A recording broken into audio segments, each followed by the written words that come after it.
बातमी सोलापूरमधून आहे। सोलापूरमध्ये दडी मारलेल्या पावसानं आता हजेरी लावली। अचानक आलेल्या पावसानं नागरिकांची चांगलीच तारांबळ उडाली। कोरडे पडलेल्या नदी ओढ्यांना सुद्धा पुन्हा संजीवनी मिळाली आहे। पावसामुळे शेतकऱ्यांमध्ये आनंदाचं वातावरण सध्या पाहायला मिळतंय। पावसामुळे खरीपाच्या पेरणीला सुद्धा वेग मिळणार आहे। याचाच आढावा घेतला आमचे प्रतिनिधी रवी ढोबळे।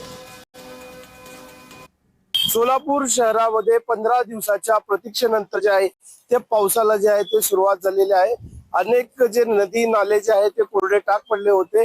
आज सोलापूर शहरात जे आहे ते आज पावसाला सुरुवात झालेली आहे। शेतकरी राजा देखील जो आहे तो हवालदिल झाला होता। पेरण्या रखडल्या होत्या। 21% पेरण्या जे आहे ते सोलापूर शहर जिल्ह्यात झाल्या होत्या। सध्या पाऊस अचानक आल्याने पाहू शकता नागरिकांची जे तारंबळ उडालेली आहे। विद्यार्थी जे आहे ते त्यांची सुद्धा तारंबळ उडतानाचं चित्र आपल्याला पाहायला मिळते। अचानक आलेल्या या पावसामुळे जे आहे ते सोलापूर शहराला जो आहे तो सुखद जो आहे तो गारवा जो मिळाल्याचं चित्र आपल्याला पाहायला मिळतं। आपण पाहू शकता सोलापूर शहरात जो आहे प्रदीर्घ प्रतीक्षेनंतर जो आहे तो पावसाला सुरुवात झाली। रवी ढोबळे, जय महाराष्ट्र न्यूज, सोलापूर।